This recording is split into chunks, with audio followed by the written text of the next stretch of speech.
Hello दोस्तों, स्वागत है आपका आपके YouTube चैनल डीजे कॉमिक्स में। तो चलिए दोस्तों, शुरू करते हैं सुपर कमांडो ध्रुव की एक और कॉमिक्स लहू के प्यासे के साथ। भारत की विशाल पूर्वी सीमा पर फैले रेगिस्तान कच्छ से लगा हुआ है शहर सलमेर। रात के अंधेरे में हमारी सीमाओं के पार से हथियारों से हीरोइन तक इसी शहर के जरिए चोरी छिपे हमारे देश में पहुंचाई जाती है। लेकिन अक्सर ऐसे तस्करों की मुठभेड़ सीमा सुरक्षा बल के जवानों से हो ही जाती है।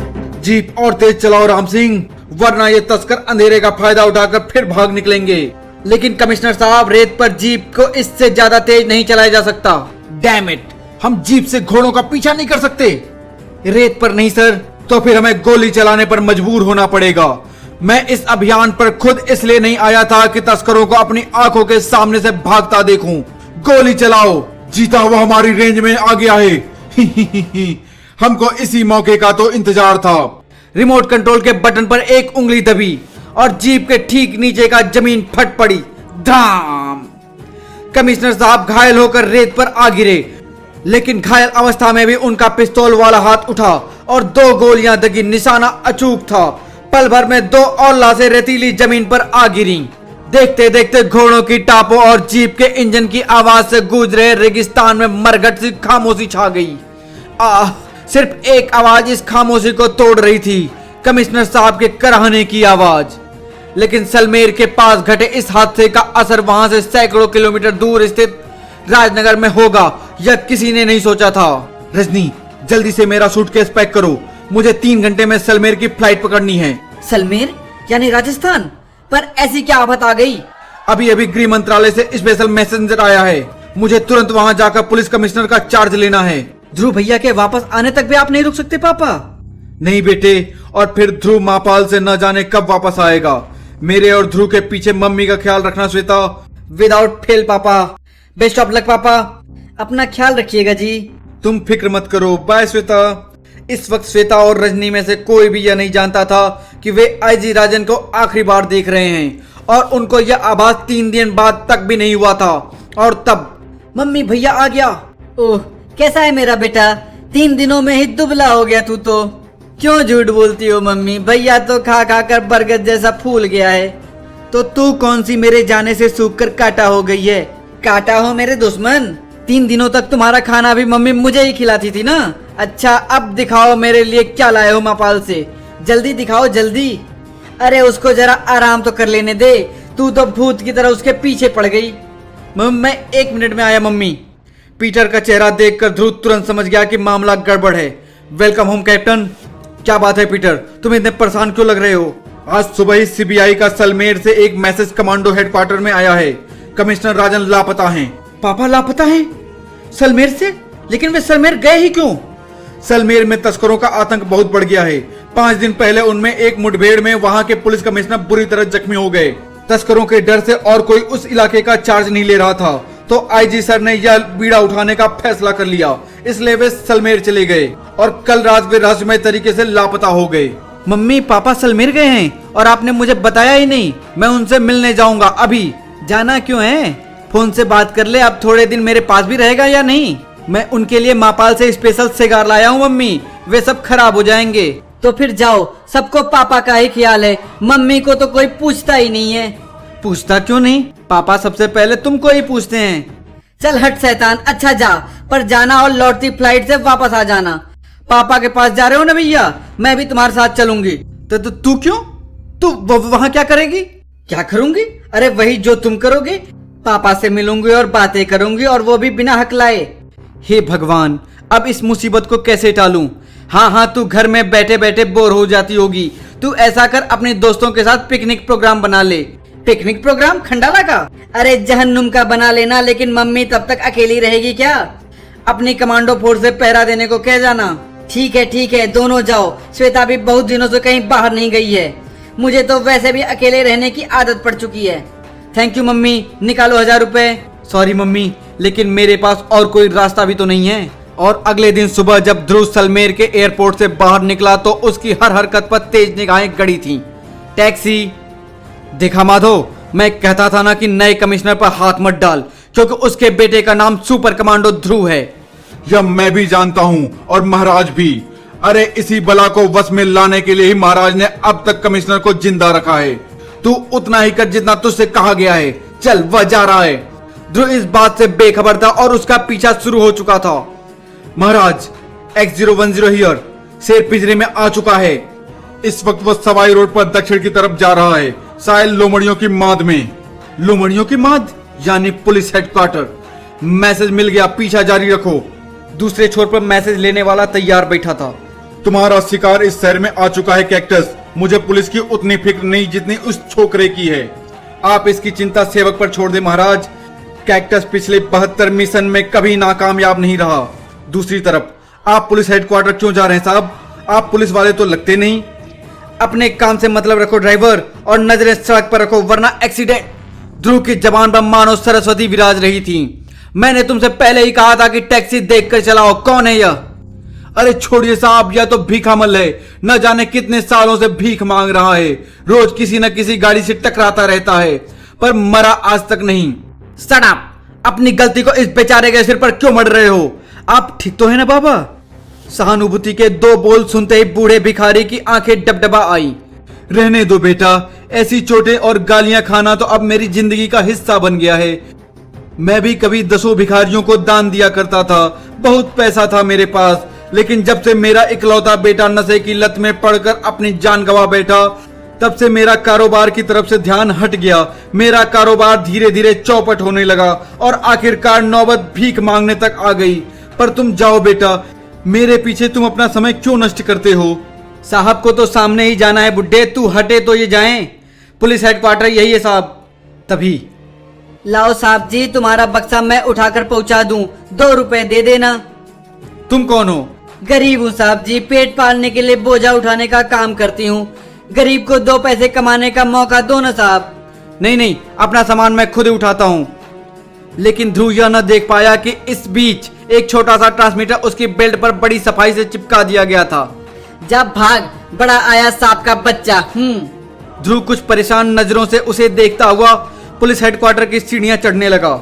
घूंघट होने के कारण वह श्वेता का मुस्कुराता हुआ चेहरा नहीं देख पाया था और 10 मिनट बाद ध्रुव डिप्टी कमिश्नर पुलिस के सामने बैठा था। बड़े शर्म के साथ कहना पड़ रहा है कि अब तक हम राजन साहब का कोई पता नहीं लगा पाए हैं। वे परसों अपनी ड्यूटी के पहले दिन ही कच्छ के रेगिस्तान में गश्त पर गए थे। कल सुबह तक जब वे वापस नहीं आए तो मैंने उनकी खोज शुरू करवाई। हमें उनके साथ गए 6 जवानों की लाशें और जीप के चिथड़े मिले। कमिश्नर साहब का कोई पता नहीं चला। मैंने तुरंत सारी सीमाएं सील करा दी। मैं पक्का तो नहीं कह सकता, लेकिन हमारी सारी छानबीन यही कहती है कि कमिश्नर साहब जिंदा हैं और हमारी सीमा के अंदर ही हैं। जीप के चिथड़े कैसे हुए? किसी विस्फोट से? हाँ, स्मगलरों ने पूरे रेगिस्तान में बारूदी सुरंगें बिछाई हुई हैं। वे हमारे जवानों को जानबूझकर पीछा कराते कराते उन स्थानों तक ले जाते हैं और फिर रिमोट कंट्रोल से उन सुरंगों को उड़ा देते हैं। आई सी। वैसे हम सलमेर की सीमा से लगे रेगिस्तान के चित्र समय समय पर हेलीकॉप्टर से खींचते रहते हैं ताकि किसी भी अप्राकृतिक बदलाव का तुरंत पता लगाया जा सके। वाह सर, क्या मैं उन चित्रों को देख सकता हूँ? क्यों नहीं, देखो ये चित्र हमने पिछले 1 साल के दौरान अलग अलग समय पर खींचे हैं। ध्रुव एक एक चित्र देखता जा रहा था और उसकी आंखों की चमक बढ़ती जा रही थी। यह लड़का इन चित्रों में क्या देखकर इतना खुश हो रहा है? Thank you sir. अब अगर आप इजाजत दें तो मैं अपनी छानबीन शुरू करना चाहता हूँ। इजाजत कैसी? स्मगलरों के इस खतरनाक गैंग को पकड़ने के लिए तो हम हर मदद का स्वागत करते हैं और इसके लिए मैं तुमको अपना सबसे काबिल मुखबिर देता हूँ जो इस पूरे इलाके के हर आदमी को अच्छी तरह से जानता है। कौन है वह सर? वह भीखामल? लेकिन सर यह तो भिखारी है। नहीं ध्रुव, यह इस इलाके का शायद सबसे ज्यादा पैसा वाला व्यक्ति है। हेरोइन के नशे ने इसके इकलौते बेटे की जान ले ली, तभी से यह तस्करों का जानी दुश्मन बन गया। इसने अपनी सारी संपत्ति एक ट्रस्ट के नाम करके खुद एक भिखारी का रूप धर लिया और इसी रूप के कारण यह हमारा सबसे कामयाब मुखबिर है। इसको भिखारी समझकर कोई भी तस्कर इस पर शक नहीं करता। अब तक यह लगभग 2 करोड़ रुपए की हेरोइन पकड़वा चुका है। यह तुम्हारा पूरी मदद करेगा और कुछ भी पता लगते ही हमें तुरंत खबर करना। अपना सूटकेस पुलिस हेडक्वार्टर में ही छोड़कर ध्रुव जब बाहर निकला तो उसके दिमाग में पूरी योजना बन चुकी थी। जीता, वह बाहर आ रहा है। अरे बेटा, तुम तो वही हो ना जिसने अभी अभी मुझसे बातें की थी? हाँ बाबा, मैं वही हूँ। तो मुझे जरा सड़क पार करा दे बेटा। जरूर, आइए बाबा। भीखामल दबी आवाज से फुसफुसाया। डिप्टी कमिश्नर साहब के इशारे से ही मैं समझ गया था कि तुम हमारे ही आदमी हो। न जाने क्यों तुमको देखकर लग रहा है कि अब मैं अपने बेटे की मौत का बदला ले सकूंगा, लेकिन हमको सावधानी से मिलना होगा। हमारी हर हरकत पर नजर रखी जा रही है। यह लौंडा क्या कर रहा है? भले दिल का लड़का है, भिखारी को सड़क पार करा रहा है। हम पर कौन नजर रखे हुए है? बताओ तो मैं उनसे ही कुछ जानकारी उगलवा लूं। तुम्हारे ठीक पीछे एयरलाइंस की बिल्डिंग की छत पर 2 आदमी खड़े हैं, लेकिन मुड़कर मत। एकाएक भिखामल के चेहरे का खून निचोड़ गया। क्या हुआ?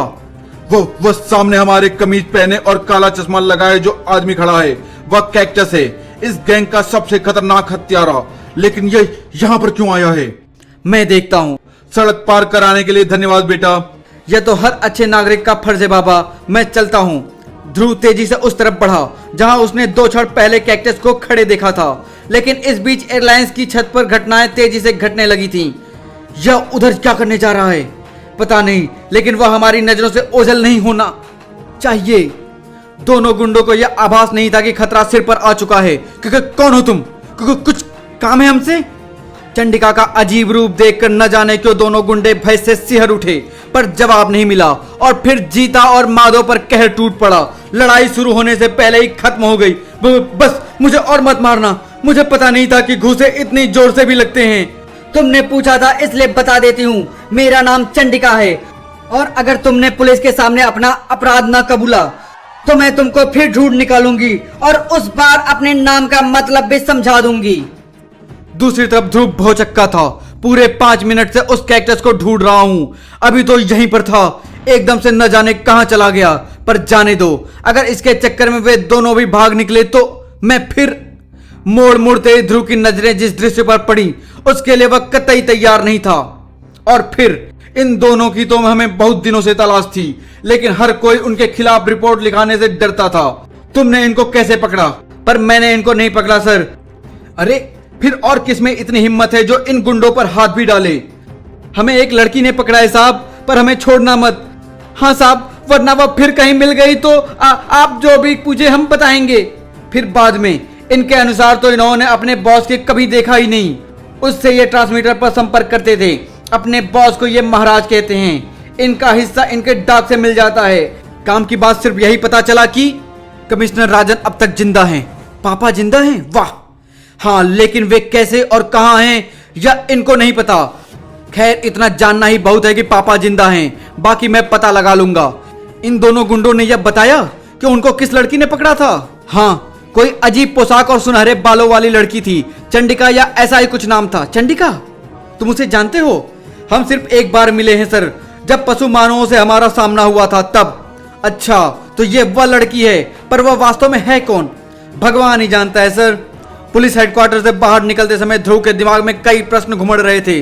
चंडिका? अजीब बात है, पिछली बार जब मैं मुसीबत में था तो चंडिका पहली बार दिखाई पड़ी थी, और अब पापा मुसीबत में हैं तो यह दोबारा दिखी।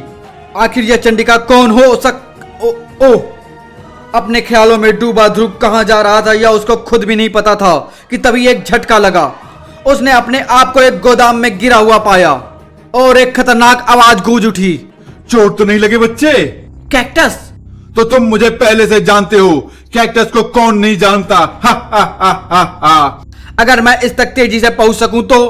ध्रुव कैक्टस की तरफ तेजी से लपका ही था कि एक गोली उसके माथे से रगड़ खाती हुई निकली। हा हा हा हा। बेटे, अगर जरा से भी कलाकारी दिखाई तो पूरे बदन में इतनी गोलियां घुस जाएंगी कि वजन दुगुना हो जाएगा। मुझे वैसे भी किसी को गोली भी से मारने में मजा नहीं आता। लाश मिलने पर पुलिस खामखा ही शक करती है। उसके लिए एसिड से भरा यह टैंक है, हड्डियां तक गल जाती हैं इसमें। वैसे तुम बोलो, कौन सी मौत पसंद करोगे तुम? हा हा हा हा। अगर यह बंदूकें मुझ पर न तनी होती तो मैं तुमको तुम्हारी मौत का रास्ता दिखा देता। अच्छा, रहने दो। अगर तुम गुस्सा होते हो तो हम तुमको नहीं मारेंगे। अब हम तुम्हारा वही हाल करेंगे जो हमने तुम्हारे बाप का किया है। पापा का? अगर तुमने उनका बाल भी बाका किया कैक्टस, तो मैं तुमको जिंदा नहीं छोड़ूंगा। दूसरी तरफ न जाने कहां पर जब कमिश्नर राजन की आंखें खुली, यह होश में आ रहा है युवराज। कहिए कमिश्नर साहब, कैसा महसूस कर रहे हैं आप? आज आप कई दिनों बाद होश में आए हैं। मैं कहां पे हूं? आप दोस्तों के बीच में हैं। यह डॉक्टर थम्पन हैं, यही आपका इलाज कर रहे हैं। मरीज से ज्यादा बात मत करिए, इनके इंजेक्शन का समय हो गया है। कमिश्नर राजन को बदन में सुई घुसने का एहसास तक नहीं हुआ, क्योंकि इंजेक्शन लगते ही उनका आधा जगह दिमाग फिर से अंधेरे में डूबने लगा। शाबाश थम्पन, हेरोइन के ऐसे ही 10 इंजेक्शनों के बाद यह नशे का गुलाम बन जाएगा। नशे का गुलाम यानी हमारा गुलाम, क्योंकि इसको हेरोइन सिर्फ हम ही सप्लाई कर सकते हैं। उधर गोदाम में फंसा ध्रुव भी ऐसी ही परिस्थितियों का सामना कर रहा था। अब हम तुझे भी उस नशे का लती बना देंगे जिससे छुटकारा सिर्फ मौत ही दिला सकती है। जहरीली हीरोइन से भरा इंजेक्शन ध्रुव के बाजू से अब कुछ इंच ही दूर था, और मैं अगर इंच भर भी हिला तो मुझ पर तनी बंदूकें पल भर में मेरा खात्मा कर देंगी। काश इस वक्त मैं किसी तरह लाइट गुल कर सकता तो तभी कमाल हो गया। ध्रुव के सोचते ही बिजली गुल हो गई और सारा गोदाम अंधेरे में डूब गया। यह क्या हो गया? यह इसी लड़के की चाल है, भून डालो साले को। गोलियों के धमाके से क्षण भर के लिए गोदाम में उजाला हो गया, लेकिन ध्रुव अब अपने स्थान पर नहीं था। कहां गया? जाएगा कहां? यहीं कहीं छिपा होगा। राका, बाहर जाकर देखो, शायद फ्यूज उड़ गया है और तुम सब उसको ढूंढो। अगर ध्रुव यहां से जिंदा बचकर निकल गया तो मैं तुम सबकी खाल खिंचवा दूंगा। बाहर पहुंचकर राका आश्चर्यचकित रह गया। अरे, यहां तो मेन स्विच ऑफ है। किसने किया यह? मैंने। तुम्हारा बिजली का बिल बहुत ज्यादा बढ़ गया था, इसलिए बिजली काटनी पड़ी। अंदर बाकी बदमाशों को भी ऐसी ही मुश्किलों का सामना करना पड़ रहा था। संभल कर आना सुका, वह यहां कहीं पर भी छिपा हो। हैं? सुका कहां गया? और यह धड़ाम की आवाज कैसी? कैक्टस, कैक्टस, आ ठक! यह गया दूसरा धाम। मुझे कौन बुला रहा था? और यह राका अब तक फ्यूज ठीक कर लौटा क्यों नहीं?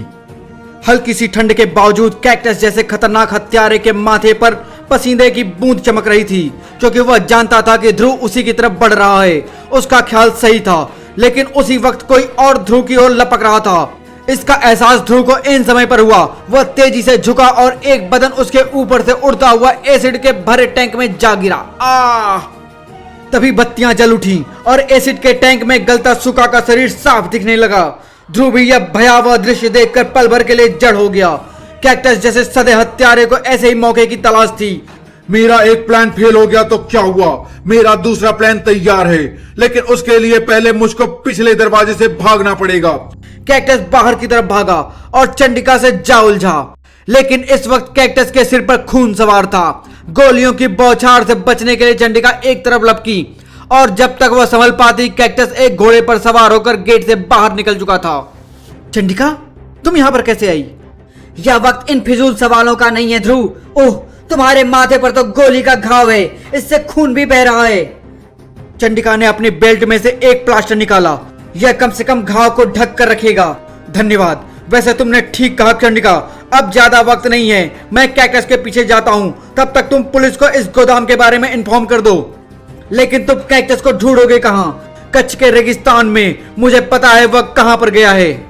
जब डिप्टी कमिश्नर साहब मुझको रेगिस्तान के सेक्टर M13 के फोटो दिखा रहे थे तो उसमें रेत की एक पहाड़ी पिछले एक साल में बिल्कुल एक जैसी थी, और यह असंभव है क्योंकि रेगिस्तानों में हवा के बहाव से रेत का पहाड़ियों के आकार बराबर बदलते रहते हैं। इसका सिर्फ एक ही अर्थ हो सकता है, वह रेत की पहाड़ी प्रकृति ने नहीं बल्कि आदमी ने बनाई है, और जाहिर है कि उसका इस्तेमाल गैर कानूनी कामों के लिए होता है। मुझे पूरा विश्वास है कि वह पहाड़ी किसी न किसी रूप से तस्करों का अड्डा है, और अगर मेरा ख्याल सही है तो कैक्टस निश्चित रूप से भागकर यहीं आया होगा। वह रही पहाड़ी, कैक्टस भी यहीं कहीं आसपास। धाएं! तभी खामोश रेगिस्तान एक गोली की आवाज से गूंज उठी। यह जरूर कैक्टस ही होगा, लेकिन यह मुझ पर सीधा निशाना नहीं लगा रहा है, बल्कि मुझे उन रेगिस्तानी झाड़ियों के झुंड की तरफ धकेलना चाह रहा है। अब मुझको इसका खेल समझ में आ रहा है, और अगले ही पल हैं? कहां चला गया? वह तो इन झाड़ियों की तरफ ही बढ़ रहा था। अगर वह यहां से भी बचकर निकल गया तो महाराज मेरी खाल खिंचवा देंगे। तो अब तुम अपनी खाल खिंचवाने के लिए तैयार हो जाओ कैक्टस। हैं? या मेरे पीछे कैसे आ गया? हाय! अब मैं तुमको इन रेगिस्तानी झाड़ियों की तरफ ले जाऊंगा कैक्टस, जहां पर तुम मुझको ले जाना चाहते थे। ये हम सही जगह पर आ गए हैं। अब बोलो। बोलना क्या है? तुमने तो मेरा काम खुद ही कर दिया, एकदम ठीक वैसा जैसा मैं चाहता था। इस वक्त तुम्हारे पैरों के ठीक नीचे एक बारूदी सुरंग बिछी हुई है, और मेरी उंगली के एक इशारे पर वह तुम्हारे चीथड़े उड़ा देगी। कैक्टस की उंगली का दबाव घातक बटन पर बढ़ा और एक कर्णभेदी धमाका हुआ जो कई किलोमीटर दूर तक दिखाई पड़ा। यह धमाका कैसा है? और एक घोड़ा भी इधर दौड़ता हुआ आ रहा है, पर यह तो वही घोड़ा है जिससे ध्रुव यहाँ पर आया था। चंडिका ने तुरंत घोड़े को वापस मोड़ा और जब 5 मिनट बाद वह घटनास्थल पर पहुंची तो एक आकृति लड़खड़ाती हुई झाड़ियों से दूर जा रही थी। यह तो वही हत्यारा कैक्टस है। तो क्या ध्रुव? चंडिका के दिल का डर बेबुनियाद था। पत्तों के बीच में पड़ी लाश का हर अंग जल जाने के बावजूद पोशाक और माथे पर लगा प्लास्टर इस बात की गवाही दे रहे थे कि यह लाश ध्रुव की ही है। चंडिका की आंखों में अब खून के अलावा और कुछ नहीं था। कैक्टस! कैक्टस ने अपना मौत का फरमान अपने हाथों से लिख दिया था, इससे पहले कि हत्यारा अगला कदम रख पाता। सुनो, लेकिन तभी एक सदा हुआ निशाना घोड़े का माथा छेद गया और चंडिका का शरीर अपना संतुलन खोकर घोड़े से नीचे आ गिरा। धड़ाक! और उसका दिमाग धीरे धीरे अंधेरे में डूबता चला गया। तभी रेत की पहाड़ी में एक दरवाजा खुला। कैक्टस, जल्दी आओ! एक हाथ में ध्रुव की बेल्ट लिए हुए कैक्टस तेजी से गुफा की तरफ भागा। शाबाश कैक्टस, तूने आज वह काम कर दिखाया जो दुनिया भर के अपराधी मिलकर नहीं कर पाए। महाराज तो तुझे इनामों से लाद देंगे। आऊ! संभल कर जग्गा, याद रखना यह वह प्राचीन सुरंग है जिससे अकबर के हमले के समय राजा जयमल बचकर भागे थे। यहाँ पर सांप बिच्छू भी उसी समय से रहते होंगे। यह किस्सा मैं तेरे मुंह से 1000वीं बार सुन रहा हूं, लेकिन तुम इतने खामोश क्यों हो कैक्टस? अबे अंधे, देखता नहीं कि विस्फोट की लपेट में आकर इसका मुंह भी जल गया है, फिर बेचारा बोलेगा कैसे? ले, बातों बातों में हम किले तक आ पहुंचे और वह रहा रंजीत। रंजीत, युवराज कहाँ हैं? लेबोरेटरी में तुम्हारा इंतजार कर रहे हैं। और दूसरी तरफ चंडिका को जब होश आया, तुम चंडिका हो ना? ध्रुव ने तुम्हारे बारे में बताया था, लेकिन तुम यहां तक कैसे पहुंची? मैंने ध्रुव की बेल्ट में एक माइक्रो ट्रांसमीटर फिट कर दिया था। मैं उसी के सिग्नलों का पीछा करते करते यहां तक आ पहुंची। लेकिन क्या? बेल्ट ध्रुव की लाश पर से बेल्ट गायब है, देखिए। ओह, कैक्टस जरूर इस बेल्ट को सबूत के तौर पे ले गया होगा कि उसने ध्रुव को मार डाला है। अगर ऐसा है तो हम सिग्नलों के पीछा करके ध्रुव के हत्यारे तक पहुंच सकते हैं। यू आर राइट, जल्दी आओ और किले में युवराज की जय हो। क्या खबर लाए हो कैक्टस? समाचार बहुत ही शुभ है युवराज। दुश्मन कुत्ते की मौत मारा गया। इस वक्त तो उसकी मां भी उसकी लाश शायद ही पहचान पाए। सच? ध्रुव सच में मर गया? शाबाश कैक्टस, शाबाश। हम पूरी घटना तुम्हारे मुंह से सुनना चाहते हैं। बीच में बोलने के लिए माफी चाहता हूं युवराज। दरअसल जिस विस्फोट से ध्रुव मारा गया, कैक्टस भी उसी विस्फोट की चपेट में आ गया था।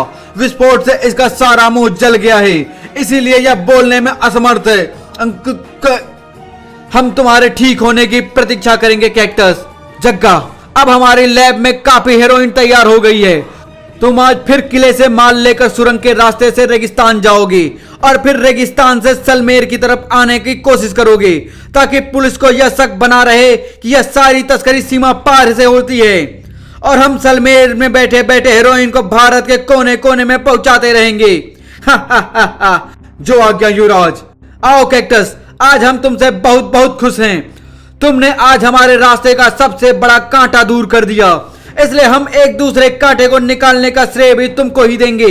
आओ हमारे साथ। शीघ्र ही। देखो, वह रहा कांटा, और यह है कांटा निकालने का औजार, पोटेशियम साइनाइड से भरा इंजेक्शन। दूसरी तरफ यह सिग्नल उस पुराने किले से आ रहा है सर। असंभव, वहां पर तो कोई भी नहीं रहता या रहता है। नाथन, जीप और तेज चलाओ। उधर कमिश्नर राजन की तरफ मौत पड़ रही थी और उनको इसका एहसास तक नहीं था। इंजेक्शन की सुई बदन में घुसने ही वाली थी कि तभी युवराज, युवराज, बाहर पुलिस आ गई है। क्या? पुलिस यहां तक कैसे आ गई? जाओ उन्हें रोको, तब तक जब तक हम यहां के सारे सबूत नष्ट न कर दें। लेकिन पुलिस फोर्स का अचानक हमला जबरदस्त और तेज था। चंद मिनटों में ही पुलिस ने पूरे किले को अपने कब्जे में ले लिया। प्रयोगशाला जहां से जहरीली हीरोइन बनकर पूरे देश में पहुंचती थी, पुरानी सुरंग, नशीली पदार्थों का गोदाम और युवराज, कमिश्नर साहब और कैक्टस, खबरदार, हिलने की कोशिश कोई न करे। तुम भी नहीं डिप्टी कमिश्नर। इस सिरिंज में पोटेशियम साइनाइड भरा है। अगर तुमने कोई हरकत की तो कमिश्नर राजन को जिंदा नहीं पाओगे। और अब मेरी बात बड़े ध्यान से सुनो। मैं यहाँ से जा रहा हूँ। मेरा वफादार सेवक कैक्टस अगले आधे घंटे तक सिरिंज लिए यहीं तैनात रहेगा। इस बीच अगर किसी ने मुझे रोकने की कोशिश की तो मैं इस ट्रांसमीटर पर सिग्नल भेज दूंगा और फिर कमिश्नर के बदन में सुई घुस जाएगी। वाह, यानी तुम बचकर निकल जाओगे और बेचारा कैक्टस पकड़ा जाएगा। कैक्टस, यह तुम्हारे साथ धोखा है। हाँ हाँ, स्वामी भक्त कैक्टस पर तुम्हारी बातों का कोई असर नहीं। लेकिन कैक्टस अब सारी बात समझ गया था। कैक्टस, पागल हो गए हो क्या? बचाओ बचाओ बचाओ, मुझे इससे बचाओ। अगर यह इंजेक्शन गलती से भी मुझे लग गया तो। युवराज की गिरफ्तारी होने के साथ ही गैंग का हर सदस्य पुलिस की गिरफ्त में था। हमें एहसास है कैक्टस कि ध्रुव की हत्या तुमने अपने मालिकों के इशारे पर की है। अगर तुम सरकारी गवाह बन जाओ तो मैं कोशिश करूंगा कि तुमको कम से कम सजा मिले। लेकिन ध्रुव की हत्या हुई कब? ध्रुव, तुम जिंदा हो? तो वह लाश किसकी थी? वह लाश कैक्टस की है। दरअसल जैसे ही उसने रिमोट कंट्रोल का बटन दबाया, मैं अपनी जगह से उछला और मेरा वार कैक्टस के पीठ पर पड़ा। आह! कैक्टस बम के ठीक ऊपर जा गिरा और ठीक उसी वक्त बम फट गया। धमाके का असर मुझ पर ज्यादा नहीं हुआ क्योंकि बम कैक्टस के शरीर से पूरी तरह ढका हुआ था। तभी मुझको रूप बदलने का आइडिया आया। मेरी और कैक्टस की कद काठी लगभग एक सी है, इसलिए मैंने उसको अपने कपड़े पहनाकर उसके कपड़े खुद पहन लिए। चेहरा बुरी तरह से जल जाने के कारण कोई लाश को पहचान नहीं सकता था। हल्के मेकअप का सामान मैं हमेशा अपने बूट और बेल्ट में रखता हूँ। उसी की मदद से मैंने अपना चेहरा कैक्टस जैसा बना लिया। बाकी कसर कालीक और धूल ने पूरी कर दी। अब चलूं उस पहाड़ी की तरफ। चलते चलते मैंने अपने माथे का प्लास्टर उतारकर कैक्टस के माथे पर चिपका दिया। ओह, तुम्हारे इस काम ने तो मुझे भी बेवकूफ बना दिया। लेकिन मेरी बेल्ट पर बिना बताए ट्रांसमीटर लगाकर तुमने भी तो मुझे मूर्ख बनाया था। या मैंने तब देखा जब मैं अपने बेल्ट कैक्टस की लाश को पहना रहा था। तब मैं जानबूझकर बेल्ट को अपने साथ लेता आया ताकि इसकी मदद से पुलिस इन लहू के प्यासों के अड्डे तक पहुंच सके। और मैं अब तक यह समझता रहा कि यह सारी तस्करी सीमा पार से होती है। वह सब इनकी चाल थी ताकि पुलिस और सुरक्षा बलों का सारा ध्यान सीमा पार ही लगा रहे और यह इस किले से बेरोक टोक तस्करी कर सके।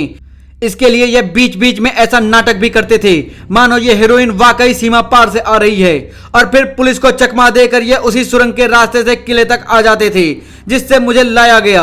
अरे, यह चंडिका कहां चली गई? पता नहीं, अभी तो यही थी। पर एक बात है ध्रुव, हमें यह कामयाबी सिर्फ तुम्हारी वजह से मिली है। लेकिन अधूरी। गिरोह का सरदार महाराज अभी भी पुलिस के चंगुल से बाहर है। उसकी चिंता मत करो, वह हम उगलवा लेंगे। जहां हमने 3rd डिग्री का इस्तेमाल किया, ये सारे के सारे टेप रिकॉर्डर की तरह चालू हो जाएंगे।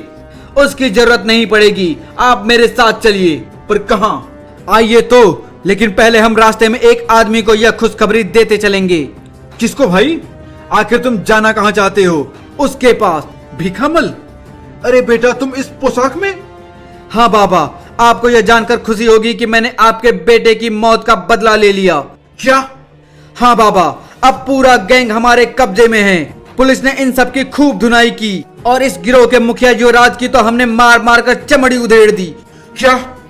हाँ, हमने उसकी उंगलियों के नाखून उखाड़ दिए, चाकू से उसकी खाल काट कर उसमें नमक भर दिया।